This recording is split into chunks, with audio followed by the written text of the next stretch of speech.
5, 4, 3, 2, 1.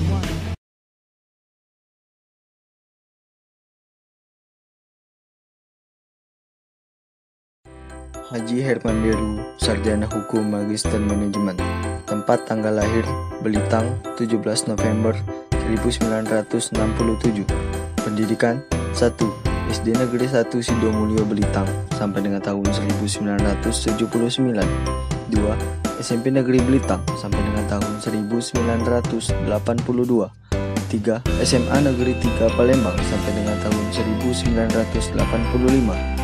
4. Fakultas Hukum Universitas Sayakirti Palembang sampai dengan tahun 1995. 5. Magister Manajemen STI Trisna Negara Belitang sampai dengan tahun 2008. Karir 1.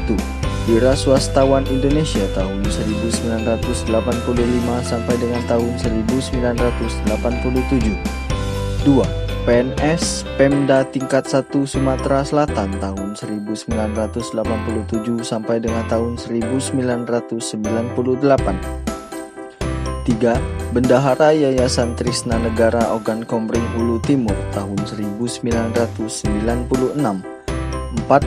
Wira Swastawan Indonesia tahun 1998. 5. Bupati Ogan Komering Ulu Timur tahun 2005 sampai dengan tahun 2010. 6. Bupati Ogan Komering Ulu Timur tahun 2010 sampai dengan tahun 2015. 7. Gubernur Sumatera Selatan tahun 2018 sampai dengan sekarang. Gubernur Sumsel Herman Deru mempersilahkan warga Cina datang tak terpengaruh virus corona. Menurut saya itu sudah benar karena tidak semua warga Cina terinfeksi virus corona, dan statement dari Gubernur Sumsel juga sudah benar mengeraskan Kepala Dinas Kesehatan di pelabuhan maupun di bandara untuk mengecek dari WNA yang datang ke Indonesia untuk memeriksa kesehatan, dan jika ada gejala-gejala akan ditindaklanjuti. Menurut saya itu sudah benar. Terima kasih. Gubernur Sumatera Selatan Herman Deru menetapkan satu Sumatera Selatan menjadi waspada corona. Beliau menyatakan bahwa hal ini telah melalui beberapa pertimbangan dan masukan dari seluruh jajaran Forum Komunikasi Pimpinan Daerah atau Forkompinda. Tindakan ini dirasa begitu tepat karena mengingat wilayah penyebaran virus corona yang sudah meluas dan pemerintah pun dituntut untuk melakukan tindakan yang tepat dan cepat dalam penanganannya. Hanya saja, ada beberapa hal yang penting dan perlu diperhatikan mengingat situasi yang lama-kelamaan dapat menjadi semakin memburuk. Yang pertama, pemerintah perlu memperhatikan ketersediaan stok pangan dan peralatan kesehatan yang harus dipastikan dapat memenuhi kebutuhan dan aman. Hal ini menjadi sangatlah penting jika mengingat negara lain yang sudah terkena dampak virus ini mengalami kelangkaan bahan pokok serta susahnya mencari peralatan kesehatan yang memadai. Yang kedua, pemerintah perlu mengantisipasi adanya penyebaran berita yang tidak dapat dipertanggungjawabkan kebenarannya agar tidak menimbulkan keresahan dan kepanikan pada masyarakat dan membuat masyarakat tetap tenang dan mengikuti segala instruksi yang diberikan oleh pemerintah. Terakhir, pemerintah Sumatera Selatan harus menyamakan visi mereka dalam melakukan tindak pencegahan virus corona ini. Hal ini diperlukan agar dapat mencapai tujuan secara tepat dan tanpa adanya indikator-indikator yang dapat memecah fokus dari penanggulangan penyebaran virus corona itu sendiri. Perhatian Gubernur Sumatera Selatan, Herman Deru, terhadap petugas medis yang menangani penyebaran wabah virus corona atau COVID-19 memang tak perlu diragukan lagi. Saat ini, dia bahkan tengah menyiapkan dana untuk intensif bagi dokter dan perawat yang menangani COVID-19.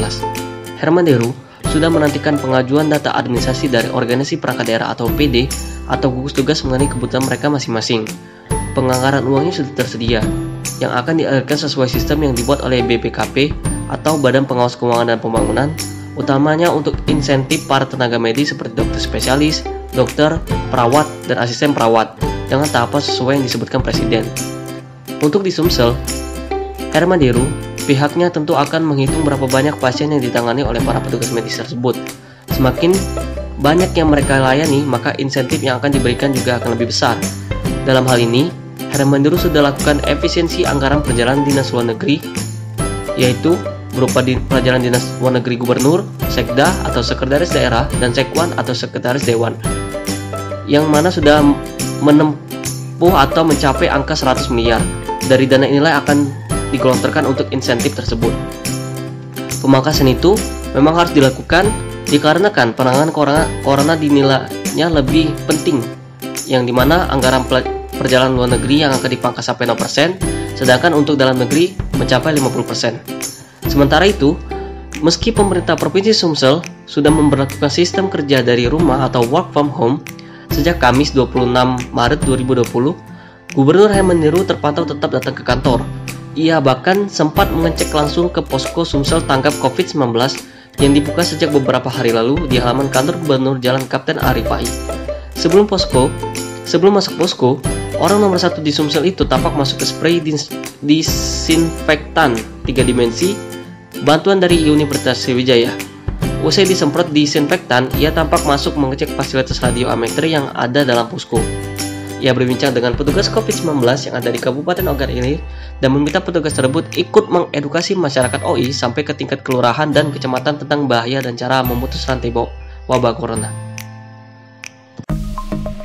Dilansir dari koran sumselupdate.com, Gubernur Sumsel Hermanderu melakukan rapat menggunakan video conference dengan Satgas Pencegahan Penanggulangan Coronavirus Disease atau bisa disebut COVID-19, serta beberapa kepala daerah yang ada di Provinsi Sumatera Selatan. Rapat ini dilakukan pada Selasa malam 24 Maret 2020. Dalam hal ini, Gubernur Sumsel membahas upaya tindak lanjut penyebaran COVID-19. Pak Hermanderu mengatakan Sumsel merupakan salah satu dari 24 provinsi yang termasuk terpapar COVID-19. Hasil tes spesimen yang dilakukan oleh Departemen Kesehatan Sumatera Selatan menyatakan bahwa ada 1 orang yang positif terjangkit virus COVID-19 di Sumatera Selatan. Karena hal itu, Gubernur Sumsel menetapkan kabupaten atau kota di Provinsi Sumatera Selatan yang awalnya status waspada ditingkatkan menjadi tanggap darurat. Langkah ini menurut kelompok kami sangat tepat dilakukan oleh Pak Hermanderu dalam menghadapi keadaan darurat seperti ini. Mengingat penyebaran virus corona sangat cepat sehingga dapat dilakukan langkah memperbanyak tenaga medis dan rumah sakit bagi pasien virus corona. Pak Hermanderu mengatakan bahwa setiap kabupaten atau kota segera membentuk satgas yang berpacu kepada Kepres nomor 9 tahun 2020 dan secara umum dijelaskan pada Inpres nomor 4 tahun 2020 Presiden memberikan keleluasaan kepada pemerintah, kabupaten atau kota untuk mengalokasikan anggaran terkait tanggap darurat COVID-19.